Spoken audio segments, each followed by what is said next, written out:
Function की तीसरी video में मैं आपका स्वागत करता हूं। इससे पहले मैंने फंक्शन की दो वीडियोस बना दी हैं। जो मैंने पहले ही वीडियो बनाई थी उसके अंदर हमने बेसिक फंक्शन की डेफिनेशन, फंक्शन कॉलिंग और फंक्शन एक बना के देखा था, और एक हमने आर्गुमेंटल फंक्शन बनाया था जिसके अंदर हमने एक आर्गुमेंट पास की थी। फिर आगे वाली वीडियो जो फंक्शन की सेकेंड वीडियो आई थी उसके अंदर हमने basically different kind of argument pass किए थे किसी फंक्शन के अंदर। जो हमारे पास कीवर्ड थे, डिफ़ॉल्ट आर्गुमेंट था, वेरिएबल लेंथ था, और हमने मतलब उसके अंदर भी चार चीज़ें कवर की थी। आज की इस वीडियो में हम बात करने वाले हैं बेसिकली लोकल वेरिएबल और ग्लोबल वेरिएबल के बारे में। ठीक है, तो सबसे पहले आपको कुछ चीज़ें समझ में आनी चाहिए, ये आपके लिए ज़रूरी हैं, और फिर आपके लिए लोकल वेरिएबल या ग्लोबल वेरिएबल समझ पाना काफ़ी ईजी हो जाएगा। सबसे पहले आप समझिए, यहाँ आपके सामने एक सिंपल सी बेसिक डायग्राम है जिससे आप चीज़ों को समझ सकते हैं। देखिए फंक्शन क्या होता है। बाय डेफिनेशन मैंने आपको बता दिया था कि फंक्शन किसको बोला जाता है। अगर हम एक ग्रुप ऑफ लाइंस को किसी एक नाम के साथ लिख दें, ठीक है, तो उस group of peace of code को ही फंक्शन बोला जाता है। ठीक है, हमने बहुत से फंक्शन बनाए थे, जैसे कि मैंने पीछे फंक्शन बनाया था, ग्रीट नाम का फंक्शन बना रहा था मैं, और भी मैं अलग अलग तरह के पीछे फंक्शन बना के आया था। ठीक है, उसके बाद मॉड्यूल क्या होता है। ये जो फंक्शंस के ग्रुप बनेंगे ना, ये जो फंक्शंस के ग्रुप बनेंगे इनको मॉड्यूल बोला जाता है। जी हाँ, जितने भी फंक्शंस के ग्रुप बन जाते हैं, ग्रुपिंग हो जाती है जब फंक्शंस की किसी एक फाइल के अंदर, उसको हम क्या बोल देते हैं, मॉड्यूल बोल देते हैं। और इन मॉड्यूल्स के कलेक्शन को, ठीक है, और इन मॉड्यूल्स के कलेक्शन को हम एक लाइब्रेरी बोल देते हैं। इस डायग्राम में आप देख सकते हैं, ये जो मान लीजिए यहाँ पर बिट ऑफ कोड लिखा हुआ है, आपको बिट पीस ऑफ एक कोड लिखा हुआ है, तो उसको हमने बोल दिया फंक्शन। और यहाँ आप देख सकते हैं मॉड्यूल 1 जिसमें क्या है, कुछ फंक्शंस की कलेक्शंस हैं, और मॉड्यूल 2 में भी कुछ फंक्शंस की कलेक्शन है। तो ये हमारे पास फंक्शन की कलेक्शन यानी कि बन गए मॉड्यूल्स, और ये दो मॉड्यूल्स की कलेक्शन को हमने बोल दिया लाइब्रेरी। होपफुली आपको ये चीज़ समझ आ गई होगी। काफ़ी सिंपल है, ज़्यादा कोई डिफ़िकल्ट इसमें है नहीं। इसके बाद जो हमारे पास चीज़ आती है वो आती है लोकल और ग्लोबल वेरिएबल की बात। ठीक है, हमारे पास टाइप ऑफ, अगर मैं वेरिएबल की करूं तो हमारे पास बेसिकली पाइथन के अंदर दो तरह के वेरिएबल सपोर्ट करते हैं। एक तो ग्लोबल वेरिएबल, दूसरा हमारे पास होगा लोकल वेरिएबल। अब देखिए, ग्लोबल वेरिएबल की डेफिनेशन पढ़ के मैं डायरेक्ट प्रोग्राम पे आपको लेके जाने वाला हूँ, ताकि इसको हम एक प्रोग्राम की सहायता से ही समझ सकते हैं। ठीक है, देखो ग्लोबल वेरिएबल क्या होते हैं। देखिए, ग्लोबल वेरिएबल वो वेरिएबल होते हैं जिनका स्कोप फंक्शन के बाहर भी हो सकता है, यानी कि किसी एक फंक्शन के अंदर ही तो आप कर ही सकते हैं, इनको आप बाहर भी असेस कर सकते हैं। ठीक है, फंक्शन के अंदर भी और फंक्शन के बाहर भी। अब मुझे पता है आपको ये चीज़ अभी समझ नहीं लगी होगी, क्योंकि जब हम इसको प्रैक्टिकली करके देखेंगे तभी हमें अच्छी तरह ये समझ लगने वाला है। तो चलिए मैं सीधा आपको प्रोग्राम पे लेके चलता हूँ। तो मैं यहाँ से आ जाता हूँ अपने कंपाइलर स्क्रीन पे, थोड़ा जूम कर लेते हैं। तो यहाँ मान लीजिए मैं एक वेरिएबल बनाता हूँ। ठीक है, मैंने एक वेरिएबल बनाया a इज इक्वल टू 25। ठीक है, मैंने एक ये वेरिएबल बनाया a इज इक्वल टू 25। मैं अगर इसको प्रिंट करवाता हूँ नॉर्मली 25 को, यानी कि a को, तो वो नॉर्मली प्रिंट होगा। इसमें कोई बड़ी बात नहीं है, बहुत बेसिक सी चीज़ है।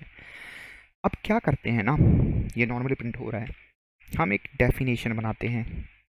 ठीक है, डेफिनेशन बनाते हैं यानी कि हम एक फंक्शन बनाते हैं डेफ कीवर्ड यूज़ करके, और मैं क्या करता हूँ, इस फंक्शन के अंदर मैं a को प्रिंट कराने की कोशिश करता हूँ। मैं टाइप करूँगा प्रिंट और a। तो आप देखेंगे जब मैं इसको प्रिंट कराने की कोशिश करूँगा तो अभी भी वो प्रिंट जो a है डेफिनेशन का, ये यहाँ पर अभी नहीं आया है। आप ये मत सोचिएगा कि ये डेफिनेशन का जो a है, क्योंकि मैंने फंक्शन डेफिनेशन को तो फंक्शन को तो कॉल ही नहीं किया है, तो मुझे फंक्शन को कॉल करना पड़ेगा। तो मैं बाहर निकल के यहाँ फंक्शन को कॉल कर लेता हूँ। मैं कॉल करता हूँ फन था मेरे फंक्शन का नाम, और मैंने एक बार कॉल कर दिया, मैं 2 बार कॉल करके आपको बता देता हूँ कि आपको क्लैरिटी हो जाएगी। हाँ, तो एक काम करते हैं, चलिए कोई नहीं, आपको पता लग जाएगा। हाँ, जो जो पहली बार जो चीज़ आपने देखी, ये जो 25 आया, ये हमने यहाँ पर जो प्रिंट लिखाया था उसकी वजह से आया है, ठीक है, जो कि फंक्शन के बाहर है, ठीक है। और ये जो फंक्शन के अंदर था ए, ये 2 बार प्रिंट हुआ जब जब हमने फंक्शन को कॉल किया। तो ये नीचे वाले जो आपको 2 दिखाई दे रहे हैं, ये आउटसाइड द फंक्शन नहीं है, ये इनसाइड द फंक्शन है। आउटसाइड द फंक्शन एक बार जो मैंने ऊपर आपको दिखाया, ठीक है। तो ये फंक्शन के अंदर भी ए की वैल्यू एसेस हो गई। आपने देखा, मैंने अंदर कोई ए नहीं बनाया फंक्शन के, ठीक है, वो एसेस हो गया, मैं एसेस कर पा रहा हूँ, ठीक है। और मैं बाहर नॉर्मली अब इसके बाद भी, फंक्शन कॉल के बाद भी मैं एसेस कर सकता हूँ, उसमें कोई दिक्कत नहीं है। ये देखो, फंक्शन कॉल के बाद भी मैं एसेस कर पा रहा हूँ। मतलब ग्लोबल वेरिएबल्स को हम फंक्शन के अंदर भी एसेस कर सकते हैं, फंक्शन के बाहर भी एसेस करते हैं। जो इसकी डेफिनेशन बोल रही थी वो हमने प्रूव करवा दिया। इसके उलट होंगे लोकल वेरिएबल्स। लोकल वेरिएबल्स में क्या होगा कि हम फंक्शन वेरिएबल्स को सिर्फ और सिर्फ फंक्शन के दायरे में, फंक्शन के बॉडी के अंदर ही असेस कर सकते हैं, ठीक है। तो जो इनकी आप कह सकते हो कि इनका जो स्कोप है लोकल वेरिएबल्स का, ये फंक्शन तक ही सीमित है। फंक्शन के बाहर इनको असेस करना पॉसिबल नहीं है। मतलब पॉसिबल तो है, वो तो मैं जब पॉसिबिलिटी की बात आएगी तो आपको मैं बताऊंगा कि कैसे कर सकते हैं, बट इन नॉर्मली हम इसको नहीं कर पाते हैं। तो एक सेकेंड में यहाँ पर, ओके, तो होपफुली आपको पता लग गया होगा। तो एक काम करते हैं, थोड़ा जूम करते हैं। अब यहाँ मैं एक वेरिएबल बना देता हूँ, लोकल वेरिएबल बना देता हूँ, क्योंकि मैं फंक्शन के बॉडी के अंदर बना रहा हूँ, तो एक लोकल वेरिएबल ही डिक्लेयर कर रहा हूँ। y is equal to 50, clear है। Sorry, b is equal to 50। मैंने वेरिएबल का नाम b रखा है क्योंकि मैंने पहले a रखा था। ओके, अब काम करते हैं, हम इस b को प्रिंट कराने का प्रयास करते हैं, ठीक है। हम इस b को प्रिंट करवाएंगे, तो मैं कर लेता हूँ कंट्रोल प्लस कॉपी, और यहाँ आके मैं इसको b को प्रिंट करवाऊँगा, ठीक है। मैं यहाँ से अब ये हटा देता हूँ क्योंकि मैंने लोकल वेरिएबल के बारे में तो आपको अच्छे से समझा दिया है, लोकल नहीं, सॉरी, ग्लोबल के बारे में, क्लियर है। तो आप देख सकते हैं पहले जो कॉल हुआ, यहाँ पर आप देख पा रहे होंगे, जो पहले 25 कॉल हुआ वो कॉल हुआ इसकी वजह से, ठीक है।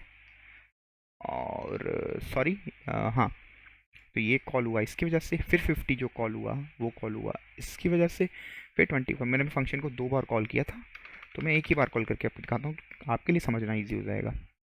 तो आप देख सकते हैं मैंने एक बार फंक्शन कॉल किया तो पहले 25 प्रिंट हुआ और 50 प्रिंट हुआ। 25 क्यों प्रिंट हो पाया? क्योंकि 25 तो ग्लोबल था। और 50 क्यों प्रिंट हो पाया? क्योंकि तो उसके बॉडी में ही है, वो तो होगा ही होगा।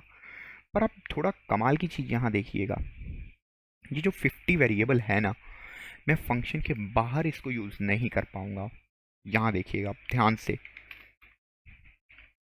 अब अगर आप चाह रहे हैं कि मैं इसको यहाँ भी यूज़ कर पाऊँ, ठीक है, तो वो पॉसिबल ही नहीं है। वो दे देगा आपको एरर। एरर को पढ़ने का प्रयास करेंगे, कहता कि बी तो मैं जानता ही नहीं क्या है। बाहर जो हमारे पास बी है वो उसका स्कोप नहीं है, बेसिकली उसको नहीं पता हमारे बाहर फंक्शन, मतलब बाहर पाइथन को, कि बी क्या है, क्योंकि पाइथन का जो बी वेरिएबल डिक्लेयर किया है वो सिर्फ और सिर्फ फंक्शन के अंदर डिक्लेयर किया गया है, ठीक है। तो ये होते हैं लोकल वेरिएबल्स, जिनका स्कोप आप बोलो सिर्फ और सिर्फ विद इन द फंक्शन होता है, ठीक है, ठीक है। तो होपफुली आपको समझ आ गया होगा कि ग्लोबल वेरिएबल्स और लोकल वेरिएबल्स क्या होते हैं। काफ़ी सिंपल सा ये उदाहरण था लोकल वेरिएबल और ग्लोबल वेरिएबल को समझने के लिए। जो फंक्शन हमारे फंक्शन डेफिनेशन के बाहर जिन वेरिएबल का स्कोप होता है और अंदर होता है वो हो गए ग्लोबली स्कोप है। जिनका सिर्फ और सिर्फ विद इन द फंक्शन है वो हो गए हमारे लोकल वेरिएबल। अब सवाल जो मैंने आपको पीछे बताया था, क्या मैं एक लोकल वेरिएबल को ग्लोबल वेरिएबल बना सकता हूँ? तो जी हाँ, ये पॉसिबिलिटी है। पॉसिबिलिटी क्या, ये हो सकता है, पाइथन के अंदर ये हो सकता है। करना क्या है, इसको आपको पहले ग्लोबली डिक्लेयर करना पड़ेगा। उप्स, यहाँ मैं लिखूंगा ग्लोबल बी। उसके बाद बी की जो भी वैल्यू आपने असाइन करनी है कर दीजिए और 20 कर लीजिए, क्योंकि अब नॉर्मली इसको रन करेंगे तो आप देख सकते हैं 25 पहले प्रिंट हुआ, क्योंकि ए मैंने प्रिंट किया था इसके अंदर और बी प्रिंट किया था। तो जब फंक्शन को कॉल किया तो 25 और 20 प्रिंट हुआ आपके सामने। और उसके बाद मैंने प्रिंट को बी को प्रिंट करवाया था। ये था तो एक लोकल वेरिएबल, बट मैंने ग्लोबल कीवर्ड लगा के इसको क्या बना डाला, ग्लोबल वेरिएबल बना डाला। तो होपफुली आपको ये वीडियो समझ आ गई होगी। छोटे से कॉन्सेप्ट को कवर किया गया है इसके अंदर और काफ़ी इजी कॉन्सेप्ट है। मिलता हूँ मैं आपको अगली वीडियो में, तब तक के लिए गुड बाय।